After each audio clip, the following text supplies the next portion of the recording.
Any answer for no one this no. Today inside right now. Any council say 2028. Yes. Edwanu no. I got 2.5 years. No more hand over power. I'm paying all sign of you. I'm a candidate. Yeah, you want to about me.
Today inside right now. Any council say 2028. Yes. Edwanu no. I got 2.5 years. No more hand over power. I'm paying all sign of you. I'm a candidate. Yeah, you want to about me.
Yeah, a shade good no.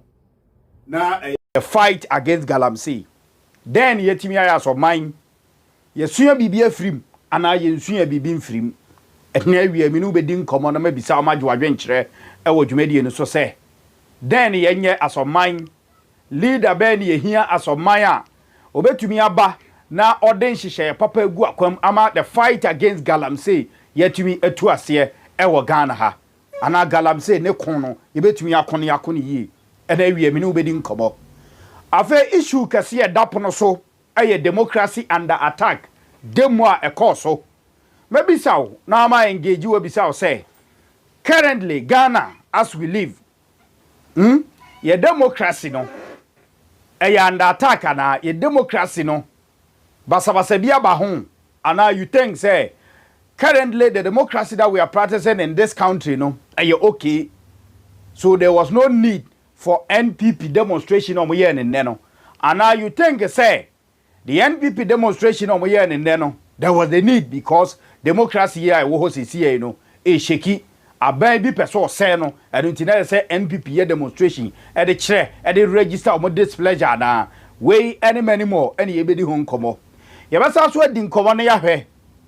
TikTokers are say no wɔnom afa social media no so ayɛ atɛnnie na omudidi atem basa na aban we so so boa onya di atem aye bɛkyew aye akyekyere binom no baako ɛyɛ Aminat Mahama ene wasako piem wɔ court there 7 na court aka ɛde afa na 7 no ɛho yɛso wɔn nsa so mmra court biem so yɛgya no anase yɛnya no still a ɔkɔ akɔdam ɔmokɔ so ɔmokɔ akɔyɛ pregnancy test akɔ akɔhwɛ sɛ ampa lady no de bɛto court anim sɛ ɔnyem ɛde yɛso ɔmogya no mogye etu no ampa confirmation ne say ampa girl ne nyem bosome miensa enti nipa no onyem bosome miensa na TikTok a audio mampanyina tem trete o mampanyini ekum nyina ewo mu no so no onim se onyem ana ene om court no de na akwa akosi court se onye den ana se onkasen this and many more are the issues a egu pono so a ene awie yi anwumre yi anopa depending on baby a wo a wo hwe no yebenya adaje na yatena se yabo ho enkomo memo akwaba menim so wagye me so matrase bidin ade kwadwo amankwa Foxy me your host ena wie yi eba dwumedie no so menim so ye be guest come ho na ja comment e wo comment section ho na yenya adaje eni nkomo mba ba mu empense mu said ye be ya wonso betumi hu no niema ekoso so niema esisi ye e wo the democracy under attack dwumedie na se ebi na etwaguo no ebi ne de di kan a utimi hweye no the minority leader honorable Afenyo Markin said ya tudwa say NDC so anye careful a ene omoso ba ba mu a especially he was sounding a caution to Yoko say Yoko de osumu brebre na bre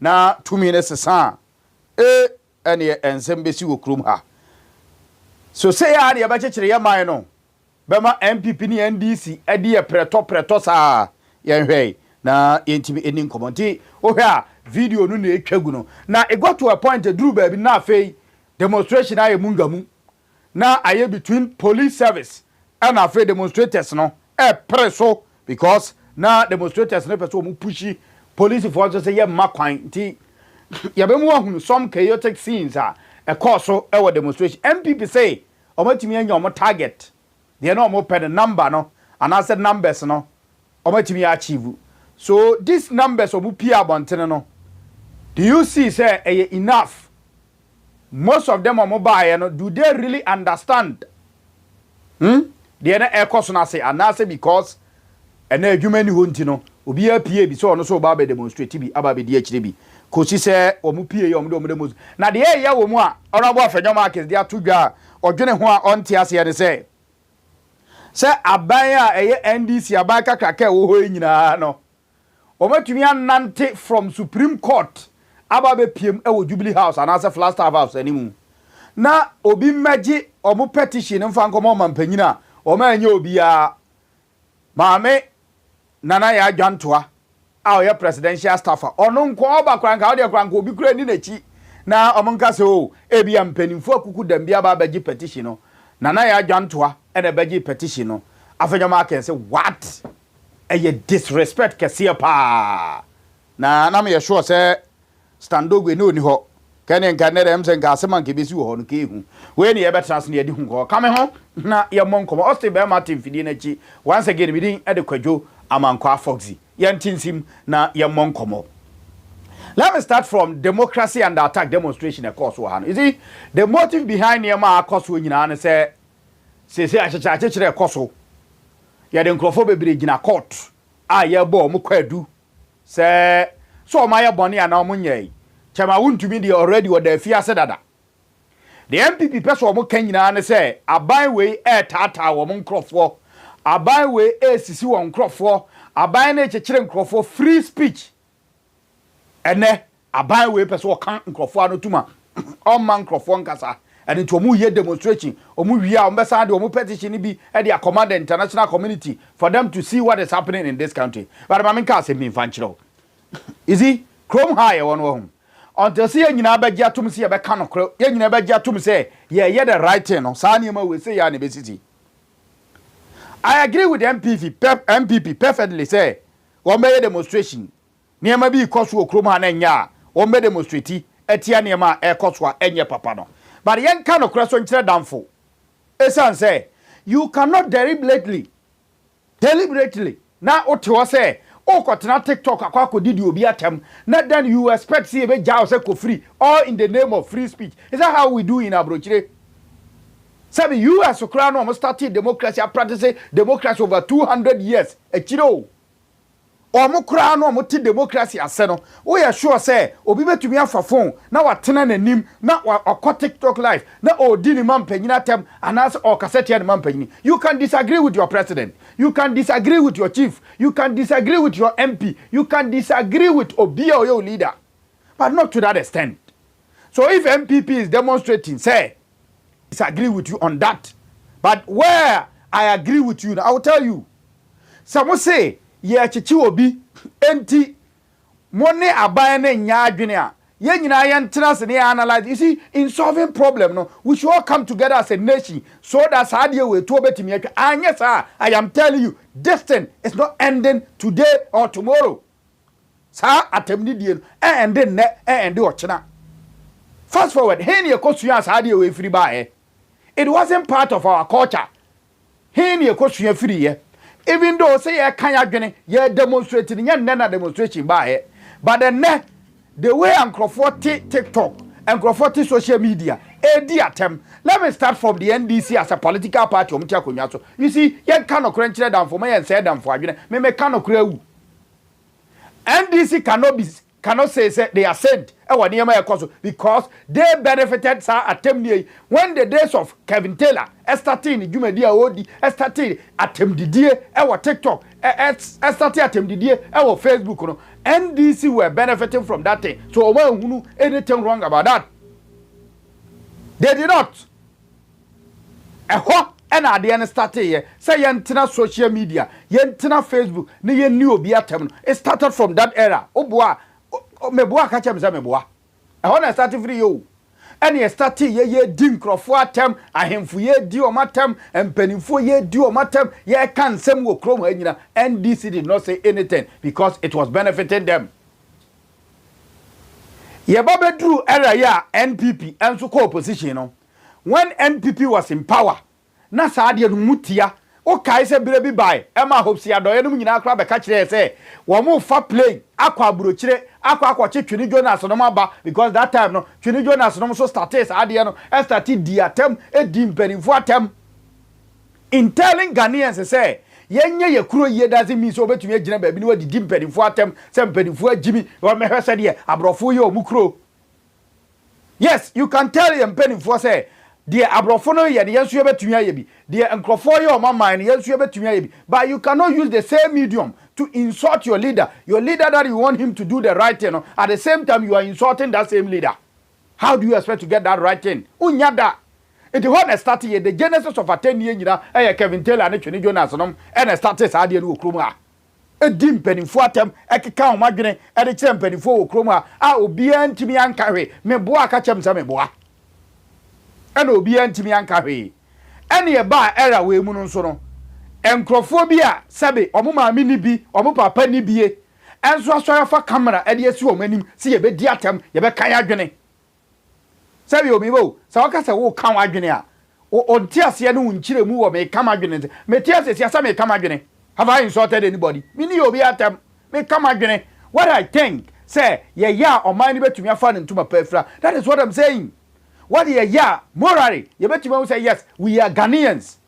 Because Ghana we are not known for sa atemie no see ye di man panyina tem ye di hinatem because that respect ne ye woman ye mpenim for. But politics in this country abe dirty game to the extent say ene obi amu obi a kwada mu mpenim for and the edit chroma and to be a nya camera or nya mobile phone and the phone bo aye funti internet bo wo phone tin obi anya dai kitu abi no tenemu a no the mobile phone sinanim no kan adwene because social media no nya license ansani akọ social media and ye didi atema it is an NPP amanyoko ni so wo kwa demonstrate na say TikTokers aye cheche wo no e ka ho bidia I think say it is a failed demonstration. They should eliminate saade no kra sa point no kra wo mun delete kra mfimfim na wo ho ankwa ye Ghana fo ayi because atani obi ani ho so say ye chechire wo nkrofo na o find out say the reason why our for ye cheche omo no e say ni say tell Ghanaians all of us will support you because echia sabi enam mmara kwa so echia eye hunahuna echia emfa papa made all of us will condemn it but echia obi boko akotene baabi afọ obi personality edidi na tem all in the name of free speech no who told you say free speech and ne say oboko akofo obi no edidi na tem why na ka say no show and no me I will not sit here and support that.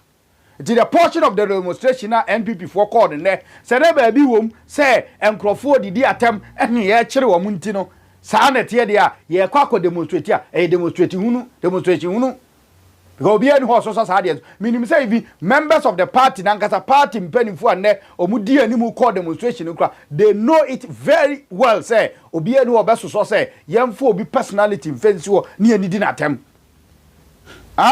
na say be say ukuro omudi kuro ubetumi akonanim let alone the president of the republic na utimi fano na wudi na tem say we me say yantu ase and na change of power will come, change of government will come. It will continue because it started somewhere. Ya anya ya dwene se betumi asia no na ye de ye so asoman enne ye so asoman o kira ye besa so ya hwe yi a ade de beba o mamu ha no ye lusu ade ma ye Ghana fo ade dai nso ma ye different from others say ye de obuo ene enidie a ye wode ma ye mpanimfo no eno na ma ye Ghanaians but enne sa obuo ni obiem. And we don't know where from this nkwada o mabeti esim na omo ka o madwene nkwada o mabeti esim na ne obie somebody a obeti wan so nipa onim bibia afa amanyosem but because internet because social media because said ne o join social media na ye nye license and na wa join nti no obi asori ya na akoto na o kana dwene nti demonstrators na mo call ye no mo na indeed mo te ase say ya 10 years na mo ko no de I am sure say mo sa ate enkobo no bi ma mo ba sa asesa mo adwene ba asanya 10 years na emum eye kire a ye chi NPP members and NPP for say NPP for say omontiasia then they have every right to demonstrate but in doing so no so kra no as say hunu say e kire na osusu say ya che no say wonti bibia say say patapa pieto ya de mra ene woro you have to go to court and then present your case to court to say court way dear ma e koso kwadu e dia bomi nipa mi gituma enye yie and onim the reason why NDC MPP they are afraid to go to court when they are in opposition no omunenim dia ade a omaye omunenim ade a omoye e wa abam and nti no mbo opposition they are afraid to go to court. His Excellency John Dramani Mahama Ghana man panyini e ka say court way wo ho no na do danko Akufo-Addo apake court now to the sense say obi ordinary assembly ko bia no wadi nkugo to the extent of even advising NDC members say omunyire omo I'm talking about their lawyers say omunyire omo na so ono so ba aban mu a obe make sure say most of them will also be appointed abaye judges enti na ekosa because no munim say at the time no aban na no tie akonwa so no party na no tie akonwa so no hijack judiciary no enti no makwan emma opposition entimi ninkunim ayina dane na anu ya wie ye no sese no so no NDC a wa ban mu no ehunu de court ye bia say okay MPP a ene ono so opposition hu say ne ma ekobi enye okay and I'm surprised say obi ti say honorable Afenyo Markins kura betumi pia abontene no wakasa e de afa judiciary ho because we sat in this country anopa ebinum court e ma wia no manya verdict say yam pass E-levy and I am pass E-levy. Uti kroma okay. Ebra na afei it got to a point to say now there was the supremacy between the judiciary and then the legislature. Where's who dime so? Where's who we nime so? Where's who to me cover me? Also who to me cover. Sadi any nyina si wo kroma. Abra the then majority leader. Erashe court and tema wonya de na ope e wo kroma. E sipen. Eti ne se saade no so egusu a AC na se ya anyere ye ho asoman na ya anye ya dwene se ye betu ase a demonstration ye be kwa ye be kwa but me be se ye hwe o se sa video ya nkasa no zoom ni kese ma me de da nchan a ekoso no na ye hwe demonstrators no ene police no we are looking at the professionalism of Ghana police and the behavior of demonstrators now and omukwa abontini timi ko demonstrate yen because demonstration dey na a peaceful demonstration e dey na ba e duru baby na afei demonstrators no any police for asesa de ayam so we is it the case say demonstrations aya na ye no okrom ha no ye nhye da mfa nkrofo a omote demonstration ase na ekọ yakwasesa junkies bi yakwasesa nkrofo bi so they are even naive about what is happening also for sa video no to so mam sesi a na yentibi hwede odi ato nche na pese o zoom ni ye na etiefo no ba live na afo mutimi ba behwe de ekọ so ankasa ewo demonstration ase say any demonstrating look at nkrofo no so kra na omo demonstrating no do they really understand the entire no omo demonstrating no fato so mam sesi a na etiefo na mehwe na afo mensan emeto aso fato so mam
the demonstration I say scenes are echoes wo ho and I will be no say look at how the demonstrators no any Ghana police service for and they bosso and they are born to the sense say obi kura bi say eti oba bebo officer na you see enuntina de bia yentimi nya ade a ye hwehwe no because enkrofo mo te demonstration ase enkrofo mo te the reason why I demonstrating no these are not the people I do amko na emom no yekofa junkies bi yekofa nkrofo bi enti nipa na ngasa onima de kra oye ya say democracy under attack nipa na okona onti ade na se no the reason okon anything nti okwa eno aso ono no chase kakra wanom no eno na ewonu ba sanke ye fa nkrofo a who really understand ade na ekoso na wombetumi a kire a demonstrate omonante ne niam omoye because ene yes free speech is under attack enti dia ne be ya ne obi betumi aka na dwene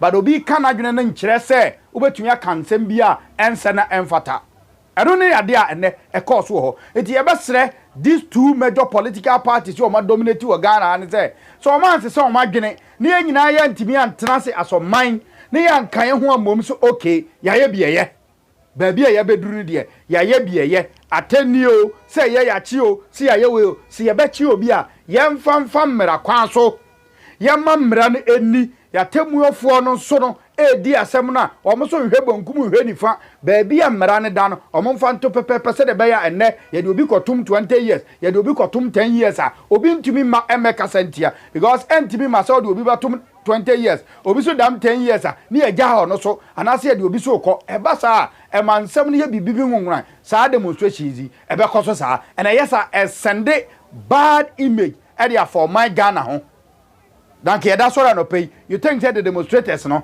say ko mo kwa abontene e na mo koye adwuma enka economy no mo ntumi moa so mo kwa adwuma e na mo koye adwuma e dey contribute to this economy and Quebec, but they've wasted this day because you say democracy is under attack. It will move demonstrating or more nante mountains or move yewe. Do you know what we are losing as a nation?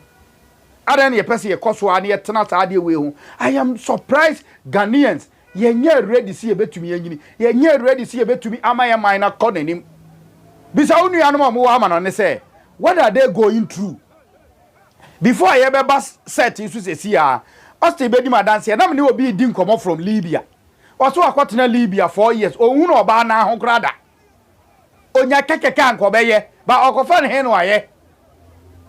Ene ye complain wa ha se si ase light nya. Go to Libya as I speak to you right now. Libya, ye doom light. Se si awo, me no kasa se si Libya. Ewie bo ho se si ye doom light so ho enkane antimi nyina so e wo Libya mamu e wo Africa he ya. Ba Ghana no nyame ye adom odi bibia kyeye wo hwe de odom ankoma e de adom yen senka Ghana ye ntumi fa ye ntoma pantimi fra ye nya good leaders o betumi atena se make good use of niema odom ankoma de adom ye na I am sure senka ye won kire yen ahia fo ma ana de bia no ye so ye niema ensem fata ye na ye nibie ene ye de ense emfata aye she aban panimfo kutuba mo madipone ya support wonu ma ese ye de omu gina mra anim say yes am say demonstration ya na course it is good say ye wo mamu a kwan a ya fa so ye si kabimam kabine ye de be ye adwuma no say bibi ikoso wo mamu a ye ntwetuo ye ntwe aba ye ntwe sekan the only thing we can do is to demonstrate but when we are demonstrating as ye demonstrating we say asem na ye ka no obi obeti bia be we say yes ampa ye demonstrate e wa de papa ho Abayo otiso promise ye say or the 24-hour economy beba. Meanwhile the 24-hour economy na aban na nkasa na asem mampanyini John Dramani Mahama e kan wasem in opposition na nkasa ono nkasa ade na treke ne kakra. So when you go to demonstration on such things and tell the president, say president, wona aka che say the 24-hour economy beba, adwuma baako nipa miensa ne beye 133 you told us. So we can demonstrate and tell you draw your attention to Boshe na wo share no you did not tell us say oh ba be sisi gwa na nye gwa be bia ni ho a o ka kire e wo mu say wo ba e market na wo ba be sisi ti anu nti na Ghana for koto aba nti anu say no I support say NPP can demonstrate and tell His Excellency John Dramani Mahama say enye gwa asem ne ye ka dabida enye gwa na emom no eye de obeye amatemamufo ho atimi atomo ena ne ye hwehwe akira kwan it is a wa anya saade anu mom na emom ye ko demonstrate de fa niema bia ensem fata niema bia ho hia in any case ye say ye chekire opposition ni ban ana ban ya che no a osusu se kwadu no de abo no ente saa ye te ana anu na miracle saboaje be ka kire se okọ yoko no ye misa no sika bia fa 55 million ho mebo aka chem se mebo afedie na anu sa ba ne ye sa kire no a ye se ye investigation afedie ye de nsem no bebire kura ba be ka ho ama asem no kura agentre ha enti se nipa no susu se chi a ya kire no emfa mra kwan so ko ye misa ne sika bia that is why ye go rule of law ubetumi akokot say ye tietia ofa ahudie so ye tena ofa ahudie ba nipa na nkasa na ya kye no ono no monu ma ono momu ma bontene meka say ye tietia no fa ahudie so na emom ye no a ye nya patase 5 cd enom no ye mom ne enam ene ye tietia mu say ye tietia obi fa ahudie is that how ye building nation ana pacho say ne yetimi building nation o building nation say ya enye yie o chichire oman say ya oman enye yie ye sre Ghana mpanimfo ye sre Ghana timamufo say Debia na me kama se mu se so man we be boy atimamufo ne ma o man ne bo because ye ne ye support mpanimfo na ma o ma di bone ye na se mpanimfo ne ye niema enya ese ye timi condemn no ye mum ne ye support ade a enya no na ye mum ne ye support ne ye tutuntuma edi akire e kwa akọ ha de kura e koso is that how I chechire o man pa jo se ne ye chechire o man se ye continue ne ye se ye be ye niema se sa ye be ka niema se sa me pa cho o man ne edimi nye yie Ose famiko na yenhwe ebra Honorable Afenyo Markins ede petition no ekokoduru Jubilee House no omanantia ena ka say omako akoduru Jubilee House animu ho they were expecting say big fish ebe pie every Jubilee House animu ho aba and I say inside the aba no aba be petition no e dey akomo man panyi because o man panyi wo Jamaica I think said no e na o free Jamaica aba Ghana o medrui enti na o mo hwe animu say panyin kese pa beba either chief of staff and I say obi a say beba no aba be petition no but according to Afenyo Markins also omo ye highly disappointed ever in their life am say one hwe demonstration we bebu o mabam but ade ba akoso say ye hwe ni say Unim said nekro ya so ena helicopter anase chopper na ekote hweye no. And nekro ya so no mu di ni mfinhia na. So I saw chief of staff our function because of mampanyini ho on represent. So if at the same time, the same day, and the MPP so yeah, that the same demonstration not the motive behind adwempa na take anything. As a man video no bra and the MPP for the demonstration no e copy mo Jubilee House no. To nominate only you to come amount to disrespecting us as a political party. I'm the leader of the party in parliament. You have the general secretary of the party here. You have the chief of staff of the flag bearer.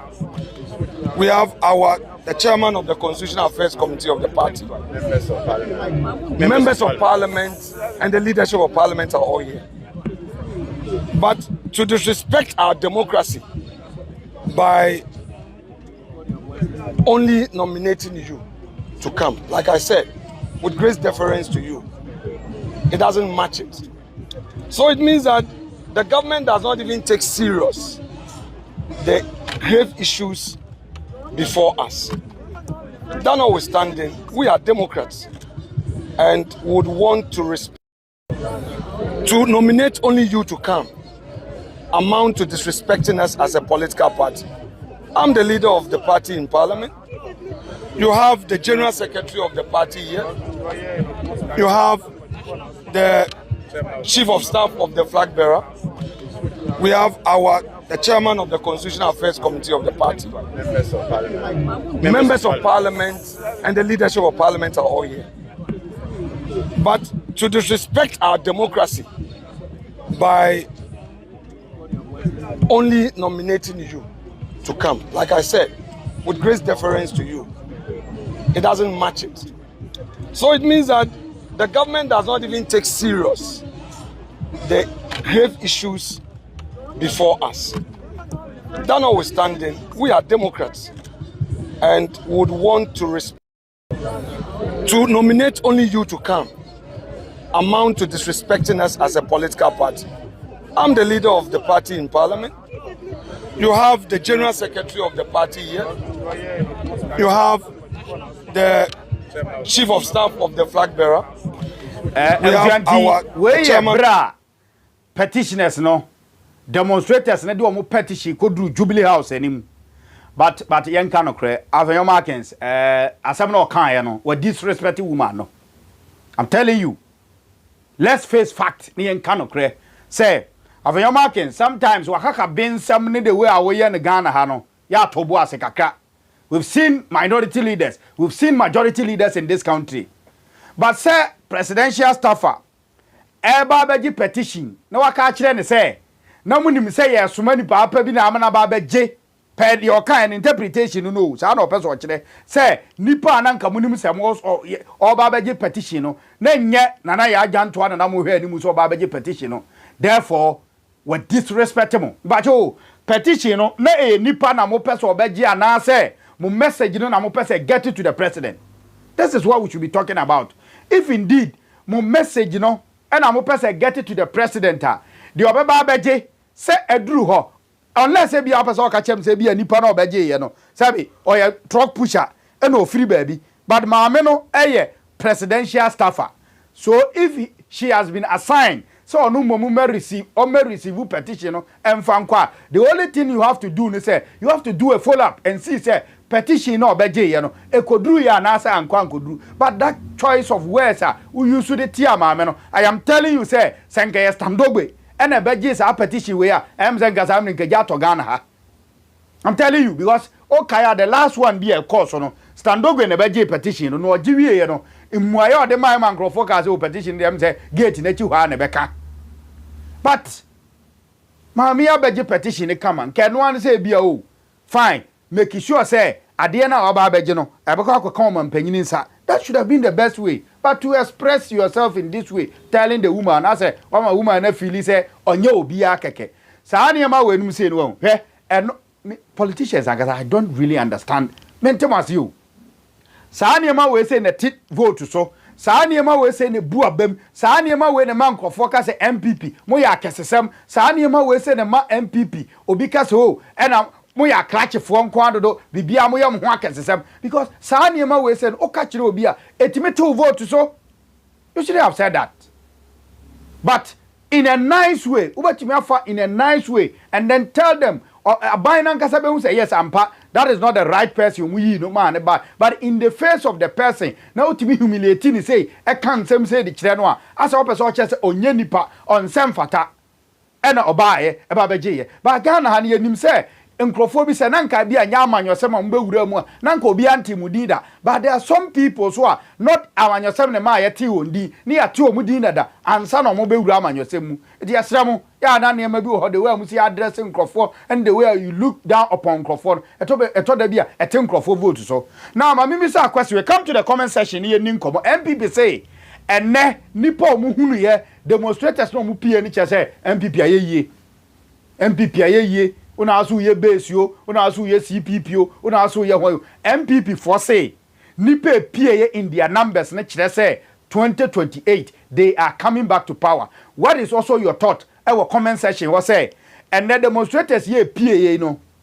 Must it tell us say the MPP ye base yo, CPP yo, PPPO obi ankope baby na NPP ayeye because nipa abanne ewo montene so nipa pie ewo nkan ababe demonstrate no say na wo si hunu no me wo me opinion say dem si hu demonstrators no because party ni so wo ma doso aboro so nipa aba ne de ehu kra uhu ne sen mekọ akokenkan madwen kire ne kakra abra videos no eguso a ekoso na afi wa fu ani fam na hwese nipa uhu o demonstrators na uhu o no eka bibi e de kire o say MPP say de ene o mawie say de o mo power no because ana say no most MPP supporters say oh da bi nipa pie ne nipa abam nipa o mo hen pato mi bi so nipa no a ene yeso o ma pie in their numbers ne o munti no party na ye a eba bem gidi no wan kasa so no oba se oba behwe no sen na osi hu nipa o ma pie ne in their numbers se o mba be ye demonstration e de ama the new patriotic party no ma men kwa kenkan wadwen kire ne bi mra me ba message comment e wo sa asema ma bi sa ho se nipa na pie no ebohu e kire se the party na ye honorable candidate Japan free mu kura no still ano bibia ni ho ebetosini e wo party nim the base for twom ho kura free MPP amanyuko no kura bibia ni ho ebetosini e wo mu no sa na kire enka sa amfa nkire Ghanaians say de obia obefiri mu bia no nya de se bibia betimi asi video no na da so no a ugusu a wo hwe no koso a na hwe na fo adwen bra wo de hwe numbers ni yie hwe nipa no mo ba ye no in their numbers no na kan wadwen kire me ma me hunu de wo nso wadwen kire e wo numbers no ho MPP say de numbers na apie ababe demonstration enne no kire say omo party na yeye say bibia da na kwam wo mo mfa huhu nyomu bi because earlier no na nipa dodo na say the way a base for gather omo ho no the way a base for getting numbers no ebeye hu e de ama the new patriotic party in the 2028 election because dodo na no a na omo MPP amanyoko nu no a abufu abom a omo sususu say MPP amanyoko no the right person to lead the party no honorable candidate Japan and NPP is not giving him that opportunity no till they are going to form a political party and then allow honorable candidate Japan so me lead na omeji tumi emfama omo no enne party ne say nipa pia bontini kire say muko manko zuoto enzuanto emfama say the omanya numbers no their numbers na ewo ho base for is how muhunu ne ma no saa na mujetum muhunu ne say MPP for say and then nipa aba be demonstrate ni kire say o manya numbers no dada ma men kenka adwen kire ne kakra emra na yentimi emra metoa eso ugusu a o here live e wo solid television me ni Foxy Kwadwo Amankwa Austin Berman na team fidie na chi a o chinchim ede my all the videos ni nyina no egu ho ede ema wo hwe no ti videos ni bi e na ugusu a o hwe no ma men kenkan mo messages ni bi a aba ene awie anwumre e wo dwumadie no so okay Mama starting to say John Essien say apu no so kura watwemu the time ejeje so no apu who told you Baumia is coming wasade say the kura sa de atwa to obiem and wasa ba ha biem say 2028 the base is coming no more NPP NDC again. Daily News say I think these people are mad. What are they coming to power to do? I'm enjoying your show on my big screen I was waiting for your show. Thank you so much. Say also what project screen as well. Oh hey. Jonathan say it is true. These two parties, NDC and NPP, is Ghana's biggest problem. Yate. Ebenezer Bates, Kujo, and so at the emoji sign at the Ababe tour. And yaw say you are very, very, very, very intelligent. Pa meda sibibri yaw. Ewo onso de oka. Patrick Obiri AJ say the only way to do away for this tit for tat is NPP flag bearer choosing NDC flag bearer as his or her running mate, or the other way round. Hey, now we dey very possible there. Anyway, also I join chile no. Or say, okay, Joseph. Or I say, can you imagine this demonstration by Omia Gu MPP? Poto. Patrick Obiri AJ say, the only way we can help reduce corruption in this nation is as if the aforementioned statement comes to pass. The okay, no, just a bemo answer. Okay. Let NPP believe in their own lies. It's the only way to keep the collapsing sanity. Ata Ifa James say 2028, that is their resource. Those people in percentage form 28%. And I will say 1p or say Foxy, let NPP tackle themselves and laugh. You and I know that half of this crowd is the NPP we constituency that are paid for demonstrations. Okay. That's a omo yeshada kobo omo pa say omo me demonstrate. Philemon Yeboa Mensa say you are doing a great job. The base Ghana first. Philomena, yes, Philomena Yeboa Mensa. Okay. I say you are doing a great job. The base Ghana first. Okay. Okay, where you know why need carry. Who's our network and why need cover has but yen here na intimate to us. Abuzia ene ena ababa wanwa ne din ede Aminat ensu kopiem ewo court na sa Aminat Mahamai sa wo bekaya ebre bi atwam otena ase ekasai ekeka nsem bi kan adwene ne guy nem ne de ba omiaba. Yes, Baomiaba Aminat Mahama na ochire na dwene kan sai ma wa hu say yes oba na betumi aka nsem saa no o kan na dwene na ewie ye no posifo akoche no bambofo akoche no ena ye de ne kopie mu wo court ya kan asem na dinasem na nesa say ye man bail eti court man bail say onko fasika botene 50 million wo hu and I have 5,000. 50 million, yes. 50 million Ghana cedis. Uncle for says he can manage one for the passport and near Mamma. Ghana says, I want to passport ground. Onim baby office work. Onim baby a passport office work. Now, Otimia Kwakunya. And actually, was added to court to name say on him. What fair through. Eti obi on him, the yen to me finding conquer 2 years. I see it to me Gano, now Otimi Kofi, and I caught yes, or Koyen Shimu. Now, not knowing, say, na ni bail condition no when timi meet you from last time na dey no court ni be say no say ni bail condition on timi meet this a court to grant you bail na say bail condition when timi meet it means still you are in the custody of the police and as I say you be na you say why baby e che no you will still be in the custody it when timi meet afa ne osan almost had an appear court to be and he say say na tie dia ni bail condition omo review kakra de amano ene say abaya no ye kokoye pregnancy test ene confirm say Aminat Baumia bay onyem na me what surprised me more ne say how on earth ena abaya wo nyem bosome miensa say wo kuno say oni kuno that is not my matter onyimo na obetumi afa phone esi wanim na wako TikTok live and also why video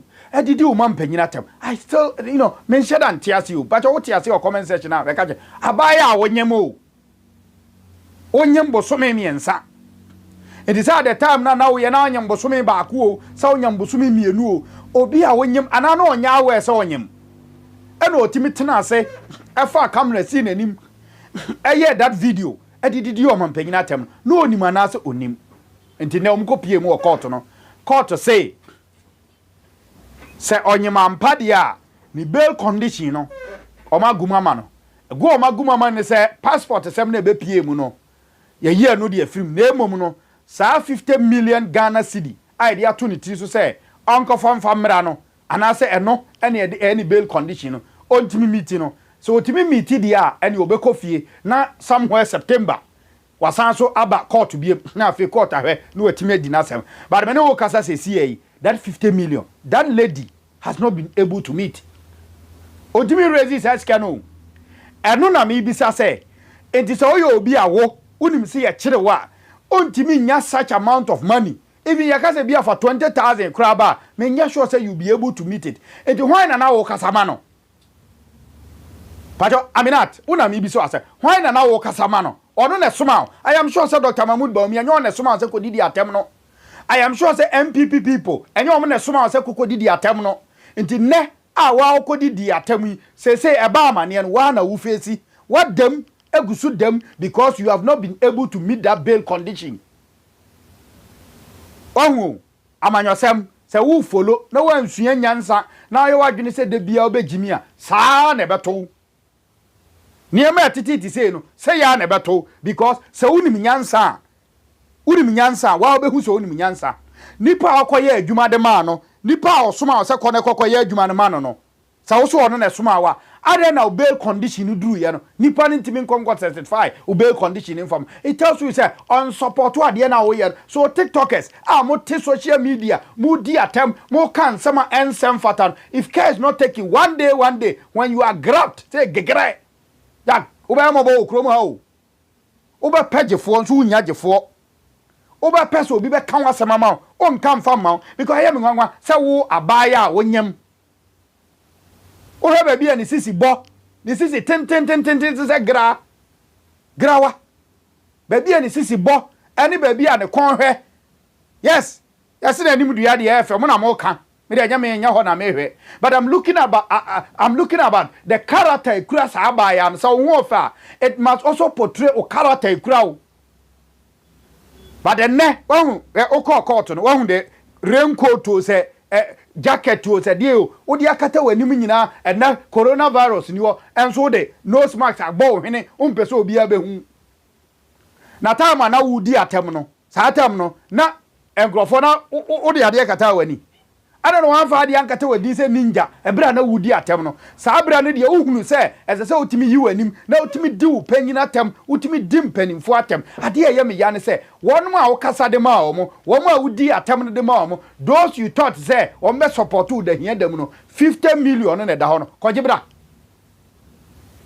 wa ho hiafo se de Kosovo kai no hiafo ati se ntontom o mo medi che bia wa asase so nenso no boni omu bedini wo krom ha atutura se mo bedini wo krom ha eye bebre wo bekom no ne maami ye hiani wa bi ne maami ni bi ne papa ni bi because ne maami obi ne papa obi a enka bail condition from since agwado be se from since ya de tone so no enka she has been able to meet it but don't me meet it na de ekum ne se nyame ye na dom na otimi meeti odomfo bi ba ne nsra ba mutimi be meeti a saa nkrofo ya be san ba betena social media no so na wo san so adi atembi eno na megene ho amenti asese ena youth ya ba ne no ya dwene no bibi haye kakra anase eyeden ya den kra ne yepese ya achieve wo wiase paja ombezi ehunu emabunu na aba wiase sese den ne yepese yetimi ya achieve ena mi hu no ne ho kra me mobo se abaya onyem yes court a confirm say ampa onyem anase yakwa check indeed yahunu say onyem na wa baby a wote baby a woda because o moje too but at the time na wo ye video no say na wonu say onyem That time no na nsuo ne two and I said ne two. You see, I sympathize with Nema Binu Titi see you. But in as much as I sympathize with Encrophobia no mbeko situation we say e to da me dwene ho a me ntia say e de na mamutimi yes ane man to that extreme. Mu go to that extreme no. E de na ya na ha mo. Anasa utna camera echi wadwene enya adwuma. Me when I sit behind camera, wadwene ya adwuma o. Whatever I say bia no, I take responsibility of whatever I say. I make sure say I don't go overboard. I make sure say asem na me kan ochena mi nkonya ho asem. Because adia ma wo ye jimi fo ene say obeka asem ne na watwe asan ochena, obeka asem ne na watwe asan ochena. It makes you a fool. Yes. Oye samtulani ana uyo obi a okasa wo social media na oka asem ne chena be pachew oka asem ne chena be pachew you lose your credibility. So always measured e wa asem bia obeka ho god ye oka ne no e hunsunsuaso so we anya ne kra o chena obetumi anya hunsunsuaso. So always speak to the fact. Kan wadwene yes Ghana na e course sia metumi speak in mind metumi come adwene say Ghana we need a new leader. Why am I saying say we need a new leader? Because me hunu over the years, me hunu abayan. Ya hunu president. Ghana no changes be amaya humbro so if I continue keep saying say we need a new leader, me deserve say me kasa because me hunu abayan say me nyini kakra. Me hunu president. I ask myself say sia me tuo sia me tibia mu no abaya abako ne abaya eba ni nyina no e de be na me I speak for myself metumi ehunu anti metumi akase o amamu a ekoso no eye papa president yenya over the years no eye papa enti ni Ghana no yenkoso praises ankrofo no. We've not seen that. In 2022-2023, go to Accra International Airport and look at the number of people who travel from Ghana. Sometimes, ultimate video say, no, are you sure saying AI idea? And so now you're rare. And Crawford to go airport to boot. Everybody wanted to run away from this country. Nanka ye dying, and I'm a mind. Now me Ghana film. Nanka ya bontene ni yeko ni ya pamia ya Ghana befi. But it got to a point in this country, people were running away from this country because of hardship.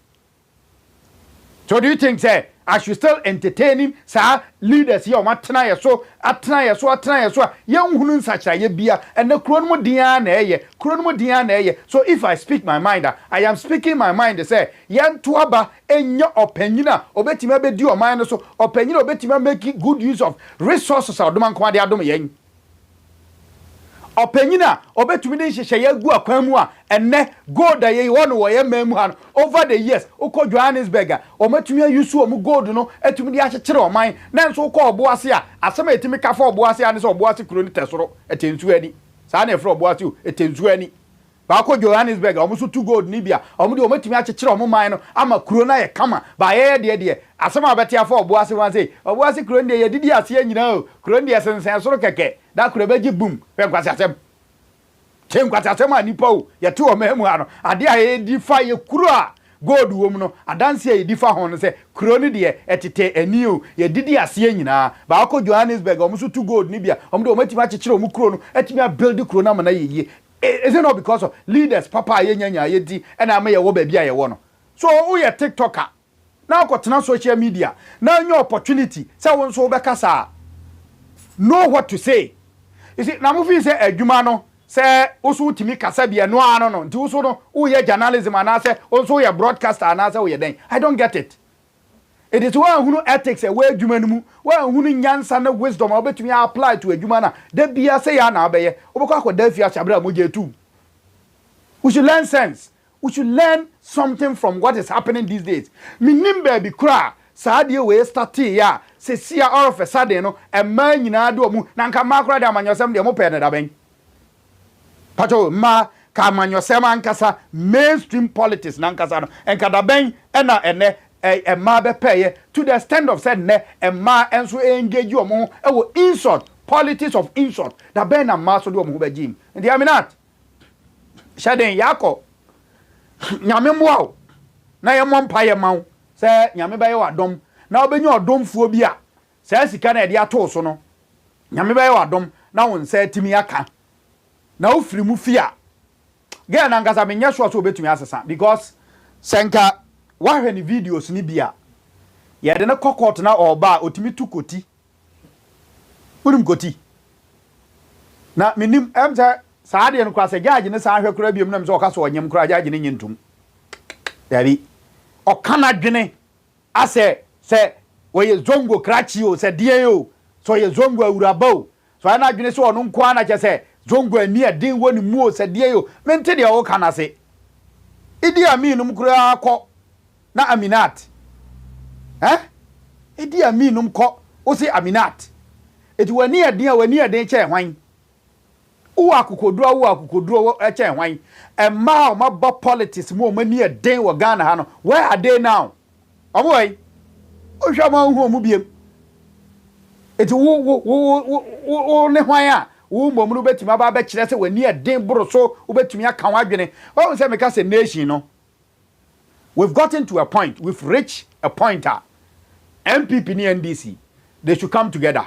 They should apologize to Ghanaians so that we end this thing. Say, a free neko, ye pachao, starting from NDC, because more time so, and I'm benefit is no. When Kevin Taylor, started when Trini Jonas, and so started Saniaman a dear terminal, they should come and then apologize to Ghanaians. Say, Ghana for ye pamucho, say a baby a kem, and Crophobia di attempt a kodema ya yanka howe. Then NPP for some bra, no almost make Ghana for se Ghana for ya pamucho, a free nekodi, enough is enough. Ye allow ye member bia se obedia term, politics of insult, personal attack. We are putting a stop to it. We are putting an end to it today, and it will never happen again. Other than that, I am telling you, this thing ebe continue atenie ni be koso ni ebe diatema akwa diatema kodidie eniwo na wan hwa ebe dim dia chichira dakro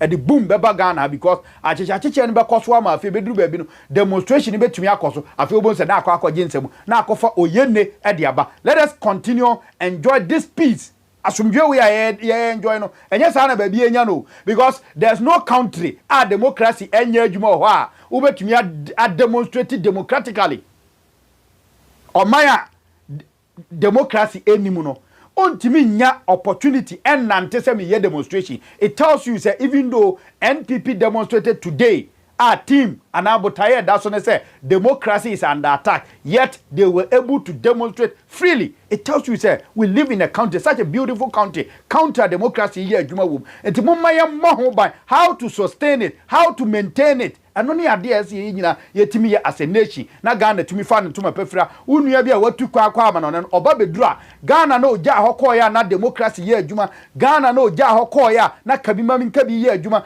Ghana no ja hokọ ya na bia yakwan nye no obeba momu no na yakwan na yeye obeba momu no na oman no afa ne tuma pefra and obi ho watu kwa afri Ghana bia 10 years oba bedru ni area monchimonka sahwe ashtan ha and but areas bebre obi ho tu kwan so many years abeba da sa net here is that what we are looking for and only idea here says yeah to mine this is not Ghana a person yetimi build momma yenye the right thing they be am catch us Ghana net no say yenyina kabom ne yakase ye be the right thing we do it but for now leaders yenya over the years there I am sure say they are not ready because enka His Excellency John Dramani Mahama peso ye na saade we aye kan ye yifiri ho a he has been a president before onim the ekoso our politics of insult was a president Nana Danko Akufo-Addo was part of Akufo-Addo's it was part of Kufuor's administration on one kasa so be president and come to me akon eyi saade and the fro it means they are not ready. We should change our hands come 2028 we a voter now be toaba our Ghana ha don't just say me ye NPP ni me ye NDC ni listen to message, listen to policies and crofodeba and even after listening to the message the messenger also matters. It is not only about the message, it is also about the messenger. When Kennedy Japan tells you say vote for him to become a president, he will establish factories, then you go back no what check say oh factory ana. When His Excellency John Dramani Mahama tells you say vote for me, I will create employment and what be son say and so eti Aminat and a danchen say jalabia ne shenu say de ne shena okono onwa and I will see the base we are not shaking Osinya de omushiki 7 Osayaji man say Afenyo Markins should have bring back home his petition if the person they were expecting didn't show up. Exactly. And one thing I no abobo ade a chomo to say no nipa na ye person obegina wa amanti no ya fire ade. And afei Joseph Yamson say even though Ghana is not all that good, but now it is better than when Akufo-Addo was the captain. Yo, Sabina Ako say the base movement Ghana first.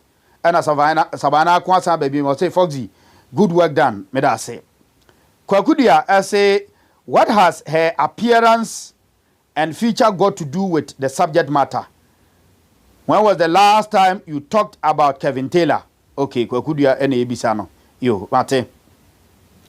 Me share program na say utie dia I talked about that say and only idea the root cause of social media attending ni nyina no. I said it maybe Kwakudia you didn't join me earlier. Yo, Redstone I say I wonder how she was acting when she was coming out the courtroom. Cleto say do these people want the government not to prosecute the wrong things people did in the last administration or what? Okay.